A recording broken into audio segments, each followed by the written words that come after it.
Somnifère, le podcast. Le contentement apporte le bonheur même dans la pauvreté. Le mécontentement apporte la pauvreté même dans la richesse, nous enseigne Confucius. Bonsoir à toutes et à tous, nous sommes le mercredi 19 janvier et Somnifère vous raconte ce soir l'histoire de 8 personnes qui décident de partir à la recherche d'une légendaire pierre précieuse au beau milieu des montagnes indiennes. Ces explorateurs en herbe viennent tous de milieux sociaux radicalement différents, ont une personnalité bien distincte et des motivations qui leur sont propres. Mais que vont-ils chacun trouver au bout de ce périple ? C'est un conte philosophique de Nathaniel Hawthorne, traduit par Édouard Auguste Spoll et intitulé « La grande escarboucle ». Je vous souhaite une excellente nuit et maintenant place à notre séance de relaxation. La séance de relaxation.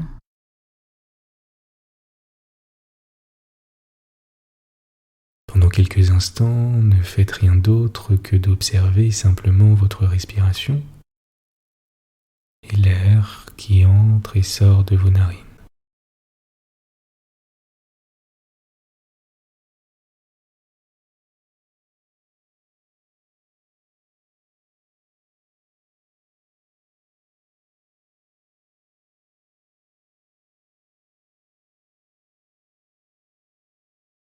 Ce soir, j'aimerais que nous allions ensemble faire une petite promenade dans le passé.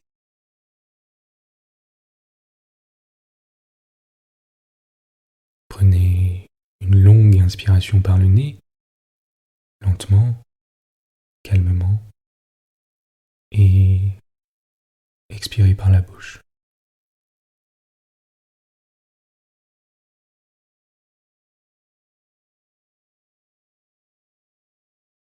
J'aimerais que vous visualisiez les yeux fermés la dernière chose qui vous a rendu vraiment heureux. Si vous préférez, vous pouvez imaginer cet instant.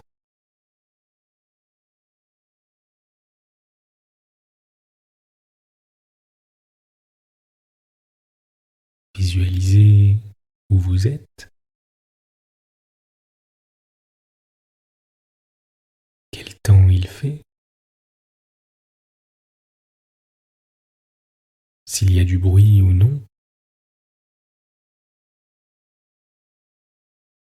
s'il y a des odeurs particulières. Commencez à prêter attention aux moindres détails. Ce que vous portez, ce que portent les personnes avec qui vous êtes, la température de la pièce,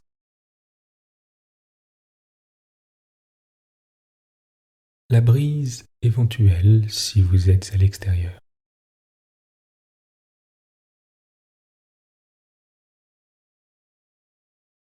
Concentrez-vous sur ce que vous ressentez et observez comme c'est agréable.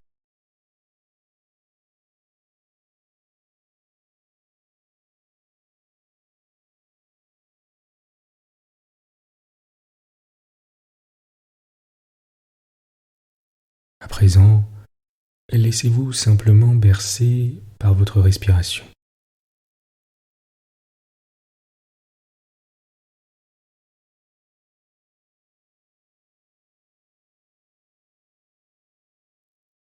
Laissez votre respiration s'apaiser, s'adoucir,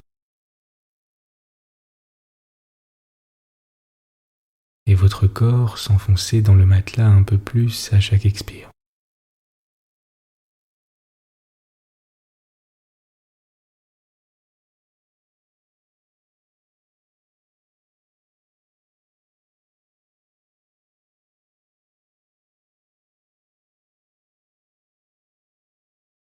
Faites en sorte, comme d'habitude, de vous assurer que vos muscles sont parfaitement détendus, notamment au niveau de la mâchoire, de la langue et des épaules.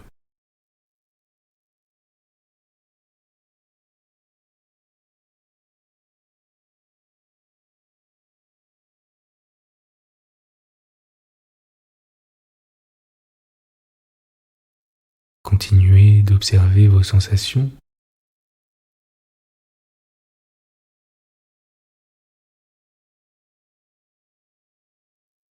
Les appuis de votre corps contre le matelas.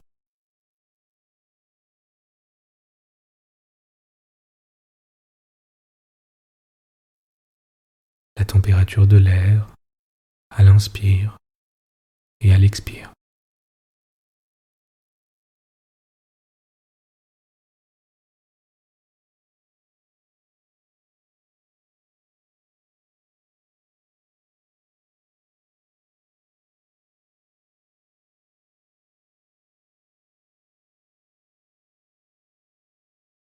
Votre ventre qui monte et qui descend.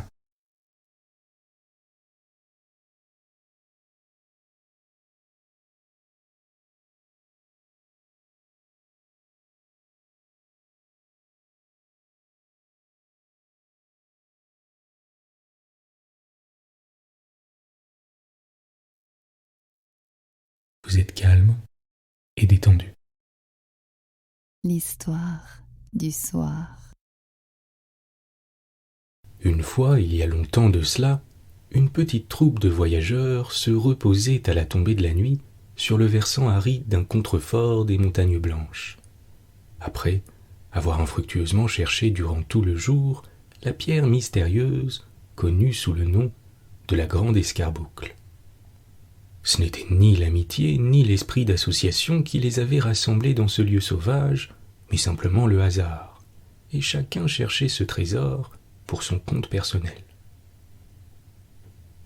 Cependant, le sentiment de la solidarité humaine fut assez puissant pour les engager à s'entraider dans la construction d'une hutte qu'ils fermèrent au moyen de branches d'arbres couvertes de feuillage. Puis ils préparèrent un grand feu avec les éclats de pin que charriait la petite rivière auprès de laquelle ils s'étaient établis pour passer la nuit. Un seul d'entre eux peut-être restait assez étranger au charme de cette sympathie si facile à naître entre voyageurs. Il était trop absorbé par l'objet de sa recherche pour ne pas voir sans indifférence des visages humains, même au milieu de l'effroyable solitude où il les avait rencontrés. Cet endroit était séparé de toute habitation par un vaste désert. D'un côté se dressait une sombre chaîne de montagnes revêtue de pins jusqu'au tiers environ de son altitude et dont l'épi hérissé s'enfonçant dans les nuages semblait menacer le ciel. De l'autre, on voyait follement bondir dans son lit encaissé la torrentueuse rivière, dont les mugissements se mêlaient aux sourdes rafales du vent. Lorsqu'ils eurent achevé de construire la cabane, nos chercheurs d'aventure étalèrent leurs provisions sur une petite plateforme de granit et se les partagèrent dans une fraternelle agape, en attendant l'heure où, de nouveau rendus à leurs préoccupations personnelles, ils redeviendraient étrangers l'un à l'autre. Ils étaient là 7 hommes et une jeune femme. Engourdis par le froid humide de la nuit, ils se pressaient autour d'un feu pétillant dont la flamme les éclairait et jouaient capricieusement sur leurs visages, reflétant sur la paroi du rocher leurs silhouettes amplifiées et qui semblaient de gigantesques caricatures.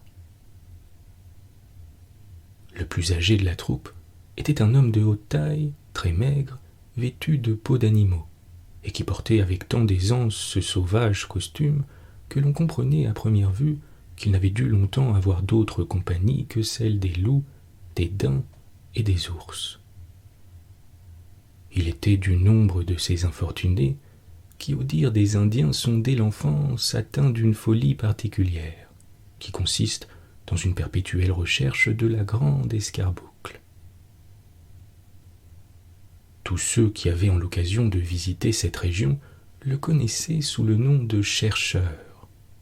Personne ne se souvenait de l'avoir vu commencer son éternelle exploration, et on en avait fait le héros d'une légende qui prétendait qu'en punition de son avarice, il avait été condamné à chercher éternellement la pierre mystérieuse. Près de ce malheureux était assis un petit vieillard dont le chef était couvert d'un chapeau rond de forme élevé, ressemblant assez à un creuset. Né sur l'ancien continent, le docteur Cacophodèle, c'est ainsi qu'on l'appelait, était devenu plus sec et plus ridé qu'un parchemin, à force de rester exposé aux vapeurs délétères qu'exhalaient ses fourneaux et ses cornues, alors qu'il consumait sa vie dans les stériles recherches de l'alchimie. On prétendait, je ne sais si c'était vrai, qu'il avait, dans l'ardeur d'une suprême expérience, mélangé le plus pur de son sang à des ingrédients d'un prix inestimable, et qu'il fallait attribuer à ce sacrifice étrange la décoloration de sa peau. Après lui, venait Maître Pignor, gros marchand de Boston et l'un des premiers adeptes de l'église de Norton. Ses ennemis faisaient courir sur son compte un bruit singulier. On prétendait que chaque matin après la prière, Maître Pignor avait coutume de se rouler tout nu sur un monceau de vieux shillings du Massachusetts. Le quatrième personnage ne disait son nom à personne. Un rire sarcastique et silencieux plissait à tout moment sa joue à moitié cachée par une énorme paire de lunettes. On ne connaissait pas davantage le nom de son voisin, et c'était fâcheux car il avait toute l'allure d'un poète. Ses yeux brillaient sur un visage hâve, et il n'avait que la peau sur les os, ce qui n'avait rien d'étonnant si, comme on le prétendait, il ne se nourrissait que de brouillard étendu sur une épaisse tranche de nuages, et assaisonné d'un rayon de lune. Ce qu'il y avait de certain, c'est que sa poésie se ressentait de ce régime. Un peu plus loin et à l'écart se tenait le sixième voyageur. C'était un jeune homme de fière mine, porteur d'un superbe chapeau à plumes et d'un habit dont les riches broderies étincelaient au moins autant que la poignée de son épée enrichie de pierreries. Le lord de Verre, tel était son nom, avait dépensé sa vie et une grande partie de sa fortune à rechercher dans les parchemins poudreux de ses ancêtres et dans 1000 autres endroits tout ce qui pouvait flatter l'orgueil et la vanité qu'il tenait en héritage de ses pères. En dernier lieu, se tenaient côte à côte un beau garçon et sa compagne, tous deux en habits villageois. La jeune femme se nommait Anna et son mari Mathieu, deux noms simples comme ceux qui les portaient.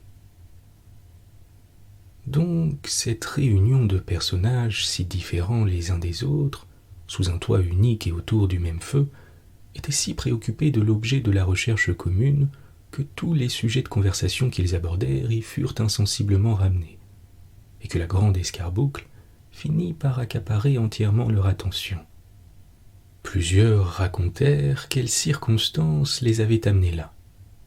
L'un, qui venait d'un pays fort éloigné, avait entendu les récits d'un voyageur ardent de la contempler. Il était parti bien résolu à ne revenir qu'après avoir contenté son envie. L'autre avait été pris de la même fièvre en lisant la relation du capitaine Smith, témoin oculaire des splendeurs de la grande escarboucle. Un troisième, étant campé à plus de 4 kilomètres des montagnes blanches, avait vu en songe le colossal diamant lui apparaître, semblable à un météore, si brillant que l'ombre des grands pins fuyait devant lui. Ils parlèrent ensuite des innombrables tentatives qui avaient été faites toujours sans succès pour découvrir le lieu de son gisement. Un observateur quelque peu attentif eût pu remarquer cependant que chacun, en souriant à la folie de ses prédécesseurs et paraissant encourager les espérances de ses voisins, nourrissait le secret espoir qu'il serait le seul favorisé par le sort dans cette aventureuse recherche. Quelques-uns, pour attiédir leurs concurrents, se faisaient l'écho des traditions indiennes qui rapportaient qu'un malin esprit veillait sur la pierre merveilleuse et ensorcelait tous ceux qui tentaient de s'en approcher, soit en les transportant de pic en pic jusque sur les sommets les plus élevés des montagnes blanches, soit en faisant surgir d'un lac d'épaisses vapeurs qui les enveloppaient et les forçaient d'errer au hasard. Mais ce conte n'obtenait aucune créance. Ils étaient tous trop intimement persuadés que la véritable cause de l'inutilité des recherches tentées jusque-là ne provenait que du manque de sagacité et de persévérance de ceux qui avaient tenté l'entreprise. Durant un moment de silence, l'homme aux grandes lunettes, après avoir promené sur ses compagnons le sourire railleur qui semblait stéréotypé sur sa vilaine figure, déclara : « Chers camarades, nous sommes ici 8 personnes douées de raison. Tous, nous sommes animés de la même convoitise. Ne serait-il pas intéressant que chacun de nous déclarât ce qu'il se propose de faire de la grande escarboucle, s'il a le bonheur de la trouver? Et pour commencer, quels sont les projets qu'a formés notre ami à la peau d'ours depuis le temps qu'il la cherche dans les moindres anfractuosités des montagnes blanches ? » « Ce que j'en ferai, » s'écria le vieux chercheur avec amertume. « Allez, je ne songe point à en tirer de puériles jouissances. Il y a longtemps que cette folle idée m'est passée. Mais je reste fidèle à la recherche de cette pierre maudite, parce que cette ambition de ma jeunesse est devenue pour mon âge mûr une nécessité. Grâce à elle, j'ai conservé ma force, mon énergie, la vigueur de mes membres et la chaleur de mon sang. Si je l'abandonnais un seul jour, je tomberais pour ne plus me relever. Aussi, pour n'avoir pas sans motif gaspillé mes beaux jours, je conserve intacte ma foi dans le succès. Et si je la trouve, la grande escarboucle, je l'emporterai dans une caverne dont seul je connais le secret. Et là, je mourrai la tenant dans mes bras, lui faisant de ma dépouille un éternel linceul. » « Malheureux, tu n'as donc aucun souci de la science, » répartit le docteur Cacophodèle avec une indignation véritablement comique. « Va, tu n'es pas digne de contempler, même de loin, l'éclat éblouissant de la pierre la plus précieuse qui soit jamais sortie du mystérieux laboratoire de la nature. L'amour de la minéralogie est le seul but pour lequel un homme sensé puisse désirer la possession de la grande escarboucle. Pour moi, cette trouvaille doit être le couronnement de ma carrière scientifique. Je retournerai ensuite en Europe et j'emploierai le reste de mes jours à l'analyser pour obtenir le secret de sa formation. J'en réduirai une partie en poudre impalpable, une autre sera mise en dissolution dans plusieurs acides, et ce qui restera sera déposé dans des creusets ou sous des chalumeaux pour être traité par la chaleur et par l'électricité. C'est bien le moins qu'avec ces divers moyens, j'arrive à une analyse exacte dont je consignerai les moindres détails dans un énorme in-folio. « Bravo !» s'écria l'homme aux lunettes. « Voilà qui est bien parlé. Aussi, ne devez-vous pas hésiter, savant docteur, à pulvériser, dissoudre et fondre cette pierre merveilleuse pour que vos petits-neveux apprennent dans votre grand ouvrage comment on élabore une escarboucle. »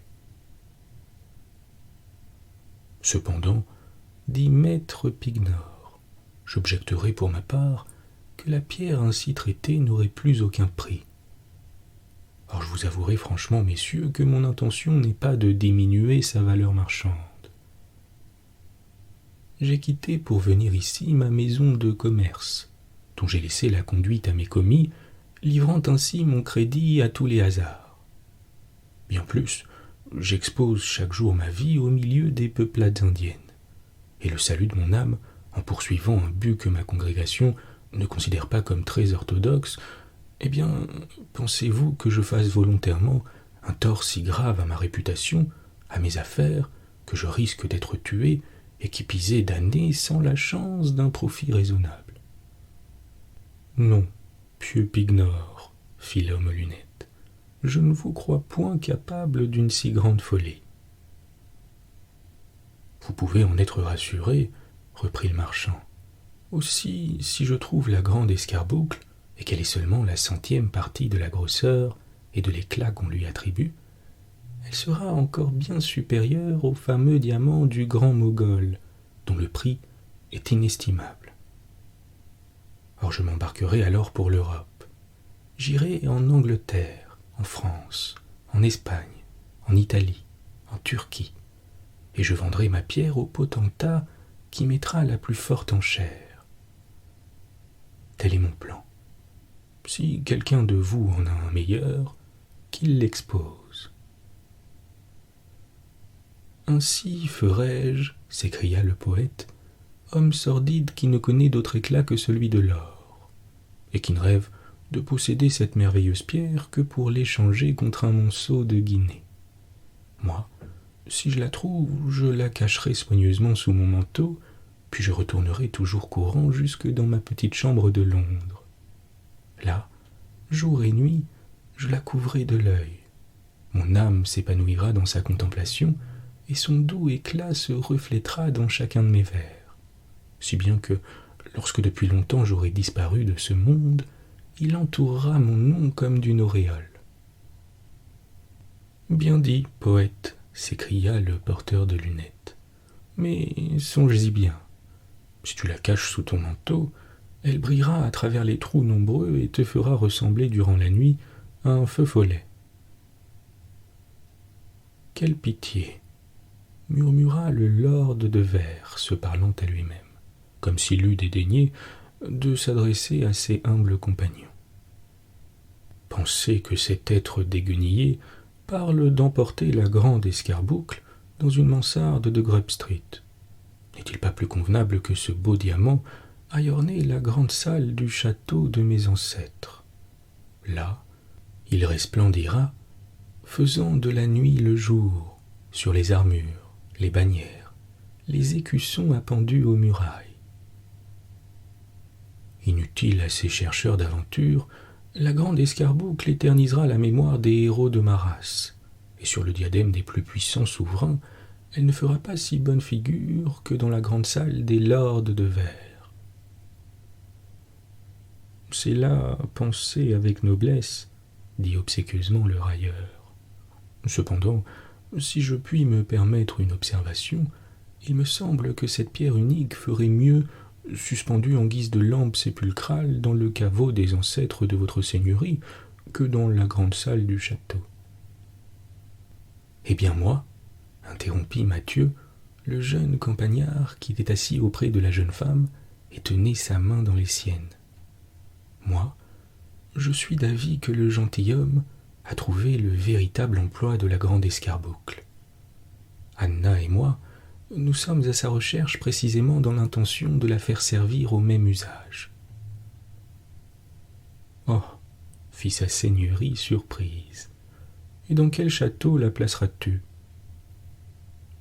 Si ce n'est dans un château, ce sera dans une chaumière, mais une chaumière aussi plaisante qu'aucun château du monde. Vous saurez, mes amis, qu'il y a 8 jours à peine que nous sommes époux, et que dès le lendemain, nous nous sommes mis à la recherche de la grande escarboucle, parce que sa lumière nous sera précieuse durant les longues veillées d'hiver. Puis ce serait une si belle chose à montrer à nos voisins. Elle éclairerait toute notre maison, de sorte que nous pourrions trouver une épingle dans les coins les plus éloignés, et que du dehors on verrait resplendir nos fenêtres comme si notre foyer était perpétuellement bourré de pommes de pin. Enfin, si l'un de nous vient à se réveiller la nuit, au lieu d'être plongé dans l'ombre, il pourra contempler la figure de ce qu'il aime le mieux au monde.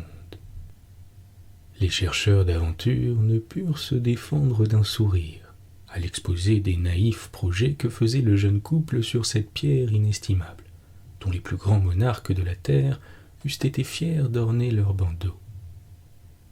Mais l'homme aux lunettes avait jeté sur les nouveaux époux un regard si ironiquement malveillant que Mathieu, impatienté de l'expression du vieillard, lui demanda, non sans un peu de brusquerie, ce qu'il comptait faire à son tour de l'objet de ses recherches. « La grande escarboucle, » répondit le cynique d'un ton méprisant.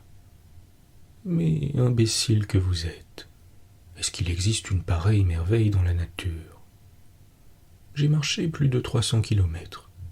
J'ai résolu de poser le pied sur chacun des pics des montagnes blanches, de passer ma tête dans la moindre anfractuosité, de pénétrer dans toutes les cavernes, dans l'unique but de prouver à tous les hommes que cette fameuse pierre n'est qu'une immense mystification. Les motifs allégués par nos chercheurs d'aventure étaient pour la plupart bien vains et bien futiles. Mais ne valait-il pas mieux, après tout, que la mère raillerie de l'homme aux grandes lunettes? C'était un de ces êtres malheureux qui, méprisant toutes les belles aspirations de l'humanité, changerait, s'il le pouvait, les divines clartés des cieux en une obscurité profonde, comme celles dont leurs âmes sont enveloppées. Triste condition que celle de ces êtres qui, prétendant ramener l'homme au niveau de la brute, sont les éternels contenteurs de tout ce qui dépasse les bornes de leur froide imagination.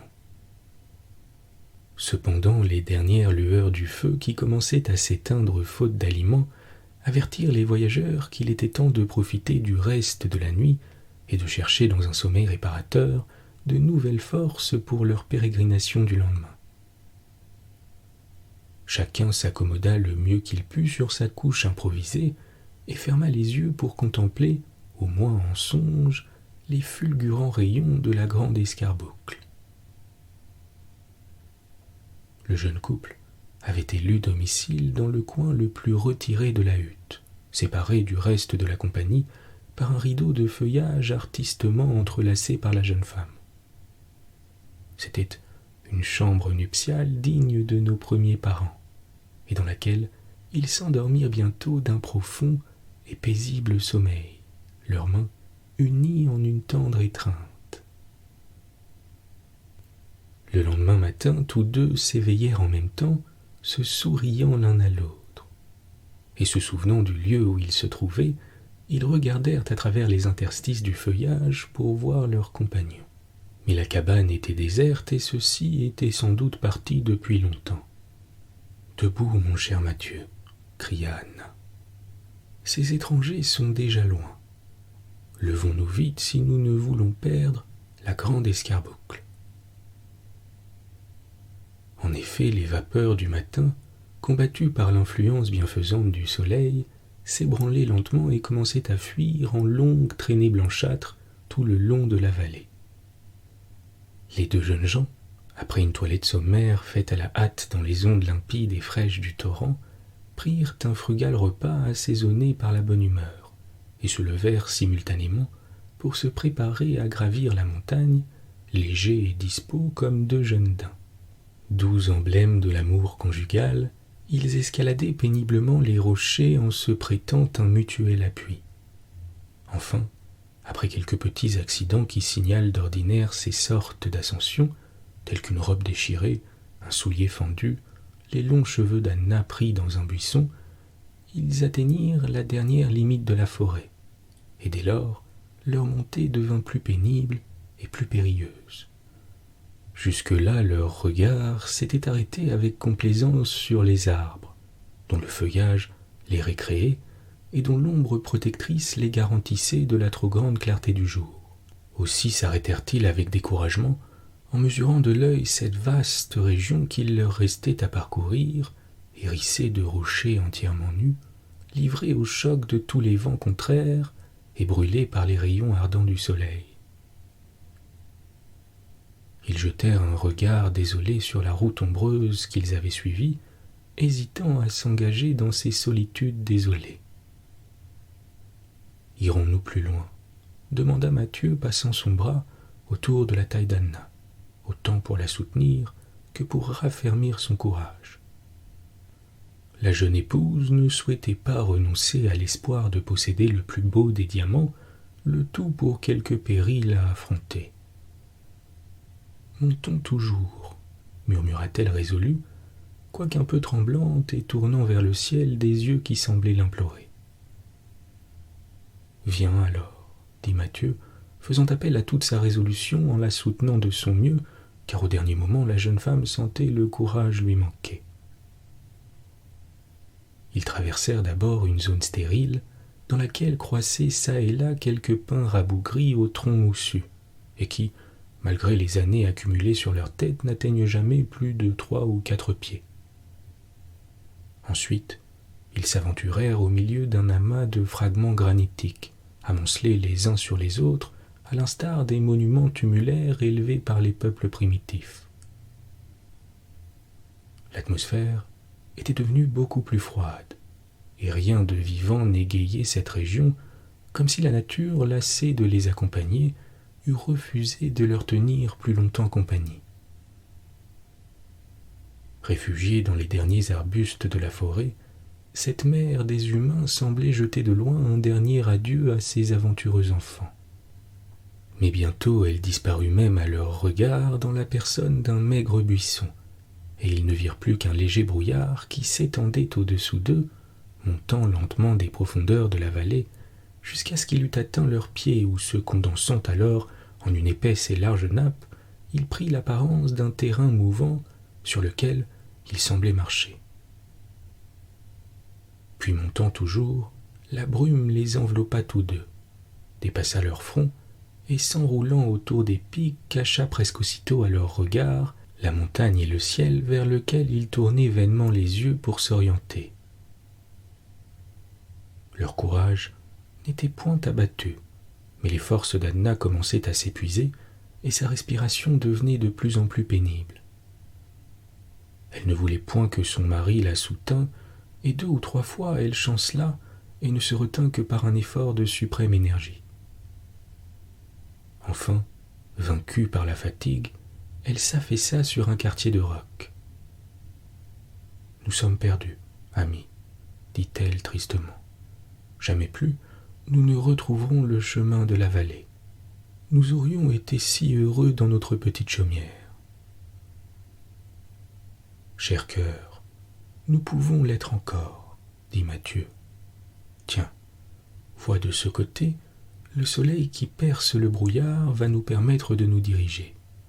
Retournons sur nos pas et ne songeons plus à la grande escarboucle. Tu te trompes, répondit Anna découragée. Le soleil ne doit pas se trouver de ce côté. Il ne peut être plus de midi, et si nous pouvions apercevoir le soleil, ce serait au-dessus de nos têtes et non dans cette direction. Mais regarde, fit Mathieu d'une voix légèrement altérée. Cela brille comme du feu à certains moments. Si ce n'est pas le soleil, qu'est-ce que cela peut être ? La jeune femme, obligée de se rendre à l'évidence, aperçut alors une lueur rougeâtre et très intense qui perçait le brouillard. En même temps, le sommet de la montagne commença à se dégager des nuages qui l'entouraient. Puis, comme si la création fût sortie pour la seconde fois du chaos, chaque objet, sortant peu à peu de l'épaisseur des brumes environnantes, prit insensiblement une forme plus arrêtée. Un scintillement à leurs pieds leur fit apercevoir un petit lac calme et limpide, qui semblait une large piscine creusée dans le rocher par la main de l'homme, tant ses bords étaient unis et réguliers. Ce scintillement se changea presque aussitôt en un éblouissant reflet qui, les forçant de relever la tête, les mit face à face avec le splendide rayonnement d'un astre mystérieux et terrible placé sur le sommet d'une colline arrondie, et dont le miroir des eaux reflétait les feux étranges. C'était la grande escarboucle que le hasard livrait à leur naïve admiration. Ils se jetèrent dans les bras l'un de l'autre, effrayés du succès de leur entreprise, car au souvenir de la légende, ils comprirent qu'ils étaient les élus du destin, et leur naïve conscience fut troublée de ce bonheur. Combien de fois, dans leurs rêves juvéniles, avaient-ils vu briller comme un phare lointain cette pierre magique ? Et voilà que tout à coup, elle faisait jaillir ses rayons sur eux dans toute l'intensité de son éclat, se reflétant sur leur visage, sur la surface du lac tranquille, et jusque sur le brouillard matinal qui fuyait devant sa puissante lumière. Quand le premier moment de la surprise fut passé, ils regardèrent autour d'eux et un nouvel objet détourna leur attention. C'était un homme à genoux au pied de la colline et les 2 bras étendus vers elle, comme s'il eût voulu l'embrasser tout entière. Ses yeux, tournés vers la pierre, semblaient s'enivrer de ses rayons. Mais il était immobile comme une statue. « C'est le chercheur, dit tout bas Anna. serrant involontairement le bras de son mari. « Mathieu, je crois qu'il est mort. »«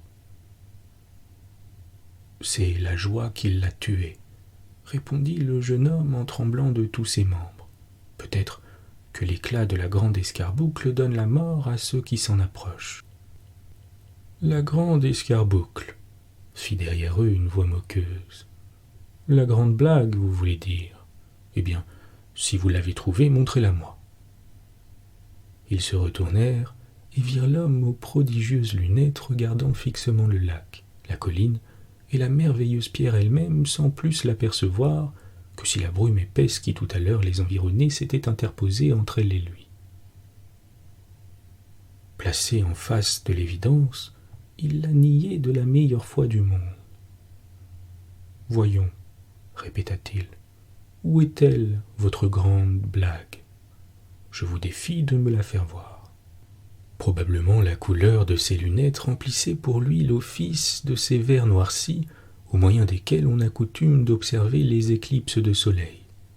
Car sur l'observation que lui en fit Mathieu, il les ôta brusquement et fixant résolument la flamme incandescente de la grande escarboucle, il poussa tout à coup un douloureux gémissement et porta vivement les mains sur ses deux yeux, morts désormais à toute lumière. Depuis longtemps, habitué à ne voir tous les objets que par l'intermédiaire de ses lunettes, un seul rayon de ce glorieux phénomène l'avait à tout jamais aveuglé. « Mathieu, » fit la jeune femme en se cramponnant à lui, « Mathieu, partons d'ici. » Son mari la soutint, et voyant qu'elle s'était évanouie, s'agenouilla près d'elle, et trempant ses doigts dans l'eau bienfaisante du lac, la fit revenir à elle en rafraîchissant son visage décoloré. « Oui, ma bien-aimée, » s'écria-t-il en la pressant tremblante sur son cœur. « Nous allons partir et retourner dans notre humble maison. La lumière bénie du soleil et la douce clarté de la lune suffiront à nous éclairer, et nous n'ambitionnerons plus d'autre lumière que celle que tout le monde pourra partager avec nous. » Tous deux puisèrent alors dans le creux de leurs mains l'onde fraîche et pure du lac et se désaltérèrent à longs traits de ce cristal liquide. Puis soutenant le pauvre railleur qui semblait muet depuis son fatal accident, ils descendirent la montagne après avoir jeté un regard d'adieu sur la grande escarboucle, dont l'éclat diminuait à mesure qu'ils s'éloignaient d'elle. Il nous reste à parler des autres pèlerins. L'honorable Pignor, après d'inutiles recherches considérant la spéculation comme désespérée, prit le sage parti de regagner son beau magasin des docks de Boston. Mais il fut en chemin dévalisé par une troupe d'Indiens qui le firent prisonnier et le rendirent à la liberté contre une forte rançon qu'il fut obligé de puiser dans son trésor. En outre, sa longue absence avait mis le désordre dans ses affaires, et il atteignit le terme de sa vie avant d'avoir pu réparer l'échec fait à sa fortune. Le docteur Cacophodel revint à son laboratoire chargé d'une prodigieuse quantité d'échantillons minéralogiques qu'il réduisit en poussière, fit dissoudre dans les acides, fondre dans des creusets et soumit à des courants électriques. Après quoi, il publia les résultats de ses expériences dans un volume fort lourd dans toutes les acceptations du mot. Il n'eût pas fait mieux s'il se fût agi de la grande escarboucle. Le poète, ces gens s'abusent tacitement, ayant ramassé un gros morceau de cristal dans une fissure de la montagne, lui trouva toutes les vertus qu'il attribuait à la merveilleuse pierre, et fut heureux, croyant la posséder. Pour le lord de Verre, il regagna la grande salle de son château et se contenta de l'éclairer comme par le passé avec des candélabres. Il alla ensuite au temps marqué rejoindre ses honorables ancêtres, et la lueur funèbre des torchères remplaça dans son caveau les feux de la grande escarboucle. Le railleur, après avoir jeté ses lunettes, désormais inutiles, erra misérablement par le monde, tourmenté du désir insatiable de revoir la lumière, châtiment terrible de l'aveuglement volontaire dans lequel il avait passé la première partie de sa vie. Durant cette longue nuit, il leva bien des fois vers le ciel ses orbites, tournant instinctivement son visage du côté du soleil comme un adorateur du feu. Il périt dans le grand incendie de Londres, dans lequel il se jeta, espérant qu'il verrait peut-être un rayon de cette flamme qui montait jusqu'au ciel. Revenons à nos deux époux. Mathieu et sa femme passèrent ensemble de longues et paisibles années, aimant à raconter à qui voulait l'entendre l'histoire de la grande escarboucle. Mais sur la fin de leur vie, on n'avait plus grande foi dans cette histoire, car il paraît qu'à peine eurent-ils pris la sage résolution de renoncer à cette pierre merveilleuse autour de laquelle toute chose perdait son éclat, sa splendeur s'évanouit pour toujours. Aussi, lorsque d'autres pèlerins, poussés par la curiosité, parvinrent à l'endroit où les deux époux l'avaient trouvée, ils ne virent plus qu'une petite pierre opaque dont la surface était recouverte de petites paillettes semblables à du mica. Suivant une autre tradition, lorsque le jeune couple fut parti, la pierre se détacha d'elle-même du sommet de la colline et tomba dans le lac, au fond duquel on peut encore l'apercevoir à l'heure de midi. D'autres enfin croient que cet inestimable diamant brille comme par le passé et que dans les jours d'été on en peut encore contempler l'éclat.